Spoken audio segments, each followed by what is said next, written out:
everybody, how's it going? This is A to C Knowledge to Progress. This is your host, Daniel. Excited for episode 6.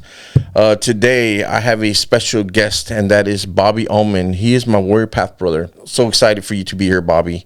Super excited to be here. Yeah. Now, before I go ahead and let you introduce yourself, I have a special thing for you. I want to introduce you properly.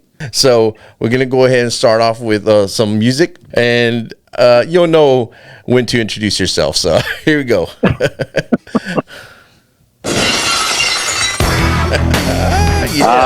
Yeah, there it is. Yep. All right.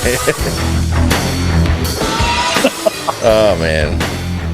I love it. Yep. You know why? Why? What's up, bro? Because Stone Cold said so. That's why.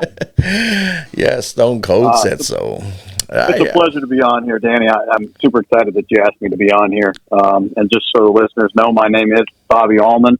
I went through Warrior Path with Daniel.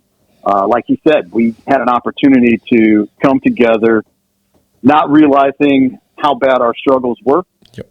Got to do some sharing, some disclosing, become closer as individuals, and learn how to struggle well and not waste the struggle that we're going through, which I think really ties into what today's program is really about. I did 20 years in law enforcement, give or take.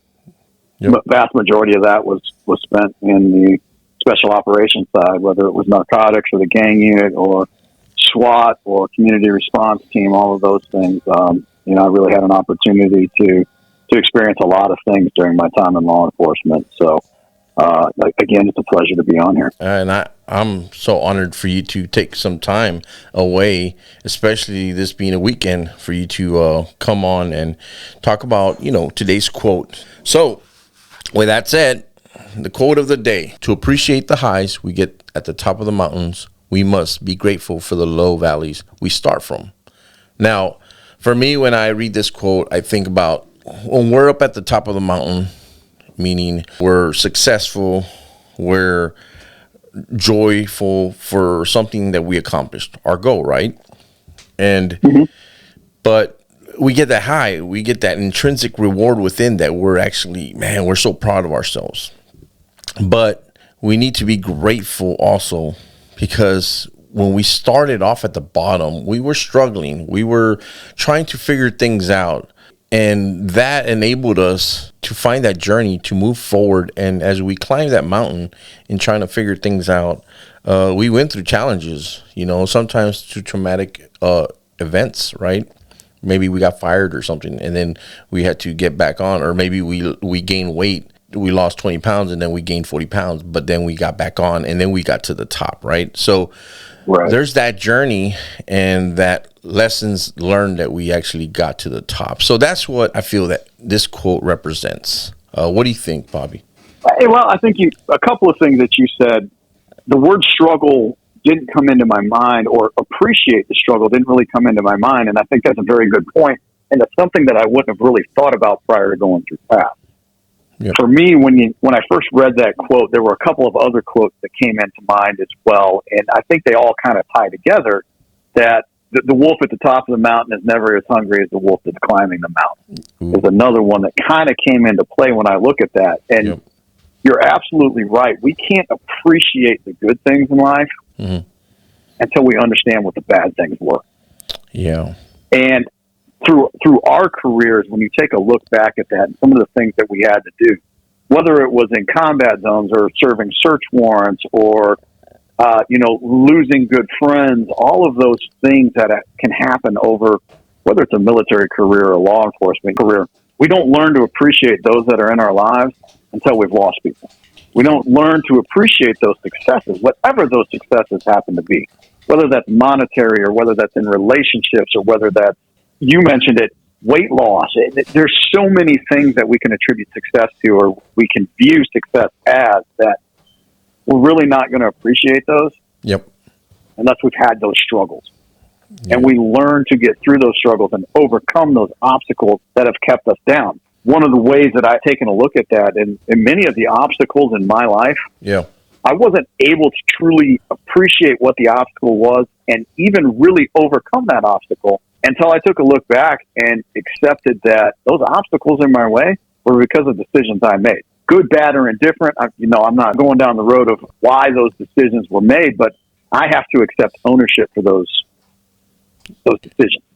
Whether that was the decision to get into law enforcement, decision to become part of these special operations groups that then exposed me to things that a lot of people aren't exposed to. All of those things were decisions that I made. Yeah.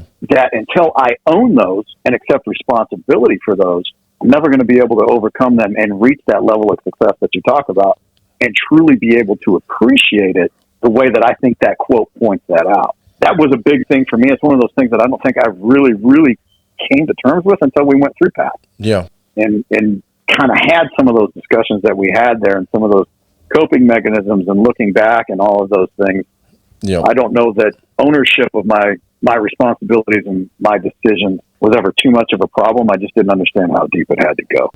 I mean, because we do look at our past sometimes. We see the negative things from our past. Instead of looking at the positive stuff, we're always looking at the negative things, right, from our past. And then we try to justify that past, that's why we're giving up, or that's why we're not good enough. When I wore the uniform, the military uniform, sometimes took a step back and realized, man, look at me. Like, look at where I'm at compared to where I was in the past. I'm a United States drill sergeant. And that gave me that pride within, that I was proud of myself. And that's what I mean, looking back at where you came from to now. I would agree with that 100%. Yep. I think some of that falls into the victim mentality. Sometimes we get into that woe is me and why is this all happening to me?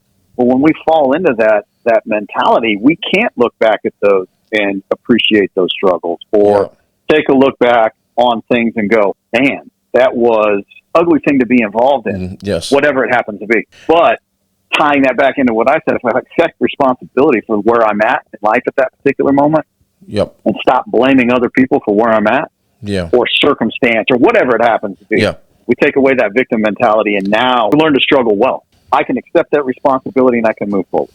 Now, when we talk about events, it's not about the event that happened to us. It's about how it made us feel, right? Right. And when I talk about that victim mentality is that, so I'm feeling this way that day or during that traumatic event. And we take that emotion and we keep it. And that's what we talk about when, I think I had my last episode where the bag of rocks, you put those rocks in your back and you put those emotions in that backpack that you carry and you keep carrying over and over.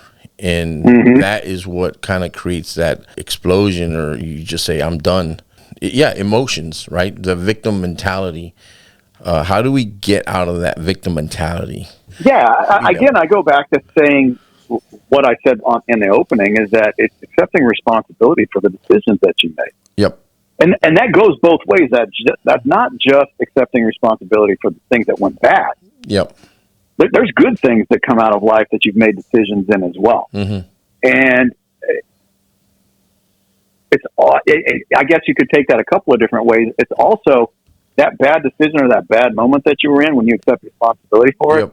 All that's going to do is make you look at things a little bit differently, and you might see the good that has come out of that decision as well. Yep. Did it drive some people closer together? Did maybe that failure at weight loss, it didn't teach you, and I can't remember who said it. I think it was Edison. Edison said, I didn't fail at making a light bulb. I discovered 10,000 ways not to do it. So it wasn't the one failure or the repeated failures. It was the learning experience that came out of that. Okay, so that's not going to work. How do I got to look at this a little bit differently? And he did that repeatedly until he found the formula that worked for the light bulb. The same kind of thing happens throughout life. You know what I mean? When we accept that responsibility for whatever it is that we did, now we can go, well, okay, so that didn't work out quite the way I wanted it to go. I've gone through that through business, through a lot of decisions. Ooh, man, that was, at the time, man, I thought that was a really good idea. Hindsight being 2020, no, that wasn't such a great idea. So now I know not to do that again. And, it's kind of like when your mom tells you not to touch the stove. Well, what's the first thing we do? We touch the stove. And then we go, don't do that again. So I think it comes back again to accepting responsibility. Yeah, it's yeah, and not only a responsibility, but I think the other part is being held accountable. Yes.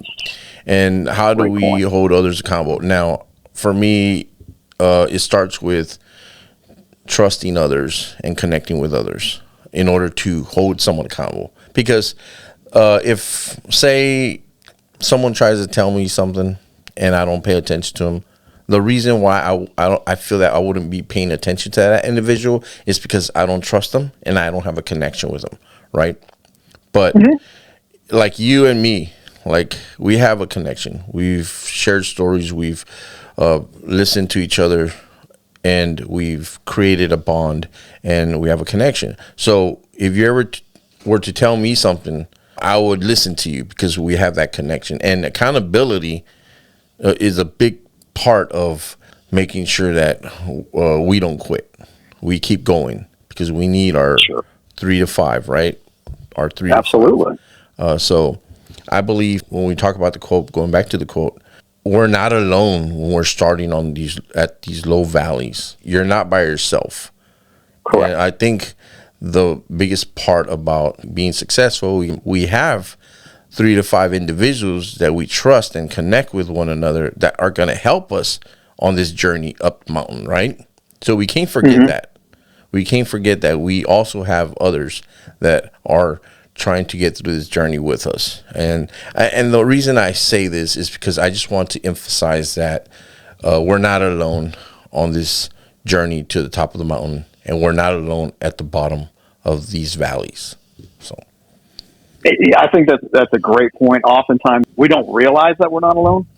We think we are, but we're not. And back to that 3 to 5 that you're talking about, I think a lot of that goes back to early in our adult careers as well. Because of the careers that we chose, we didn't have a choice. We had to rely on people. Yep. And how did we build that trust up? We built that trust up by going through some of those not so great situations, whether that was during basic training or whether that was, you were a drill sergeant, you understand that. I was an instructor at the academy. Yep. We put people in precarious positions on purpose. And we do that so that teamwork and that bonding and those kinds of things can start to take place. But I think soon after that, we forget, hey man, I went through this with some people, and we fall into that victim side of things when we're in some of those valleys.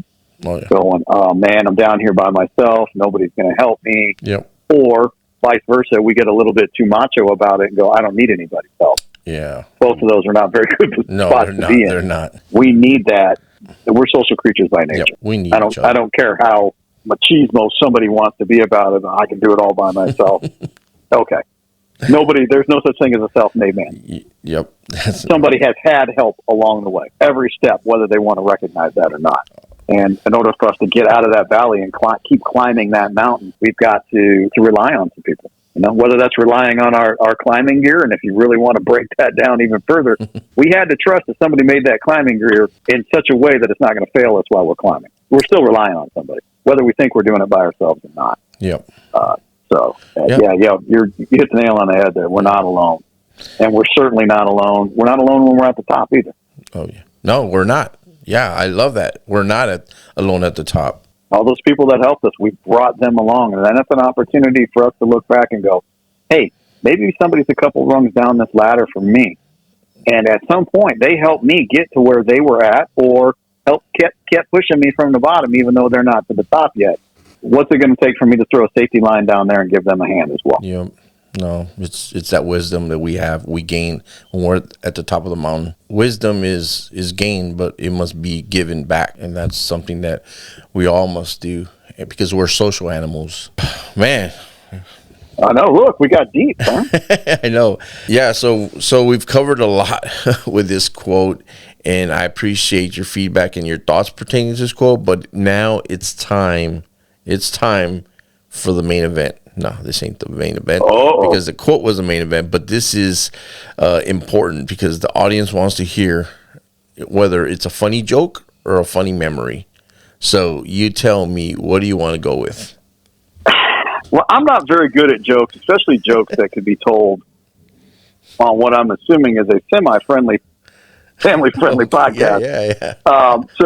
So, and I've got a memory in mind. I don't know if it's necessarily funny for everybody else, but it's funny for me, pertaining to our time spent at PATHH. But, Okay. I'll let you go ahead and you make the decision on that one. Okay. All right. So this goes back, and if you remember, and I don't want to give too much away about PATHH, but we were sitting around fire one night having a conversation where we kind of had to talk about our first impressions.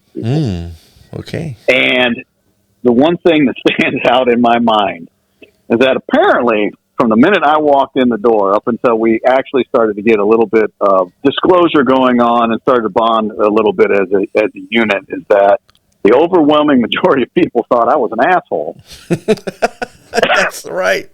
That's right. Until we got into things, and I was a little taken aback by that. I was like, man, I thought I was a pretty friendly guy when I walked in there, but maybe maybe the vibe I was giving off was not quite what I thought it was. So I think that is my funny memory. At least funny for me when I think about it, going back to that little discussion we all had around the campfire. And you only say this because I said that to you. Because I remember you did say it, but it wasn't just you. There was a couple other guys who said the exact same thing. Oh man! And I was like, oh man, okay. Wait a minute. Yeah, I do remember telling you that, but I think it was part of the acknowledgement.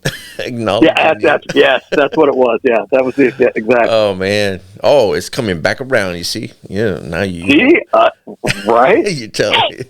Well, you know, and who knew? You know. Almost 3 years later, we'd be, or almost 2 years later now. 2, 3? Yeah. I don't know. It's two. It's going on 2. And the thing with that, man, I'll be honest. Well, I'm always honest with you. So there's no reason for me to say I'll be honest. I hate it when you lie to me, Danny. So. I know, right? No, I thought that you were going to be the last person I ever had a deeper relationship with. Like you were the one person. I didn't think I was going to have a deeper relationship like we do have now. And it's amazing how like the one person that I didn't think I was going to bond with the most turned out to be the one that I bonded the most and got to meet your family, got to see you every week.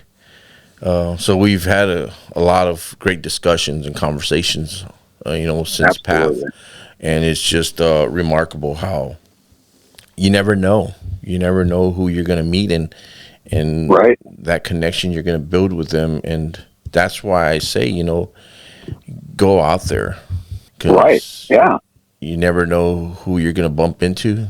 Don't be afraid to open up a little bit. Yep. You'll bump into your next best friend. So yeah, absolutely, and I cherish the discussions we have at least weekly, if not every other day, or depending on the week, it could be every day. So. Oh yeah, no, it's important. So with that said, I want to go ahead and share something with you. It's a letter I wrote to you, brother, and I totally forgot to give it to you, and I haven't had a chance to see you, but I want to go ahead and read it out loud as an acknowledgement piece. And while I was writing a journal, it turned into a letter, and I want to share that letter with you, if that's okay with you. Yeah. Okay. I'd be honored. All right. So it starts off.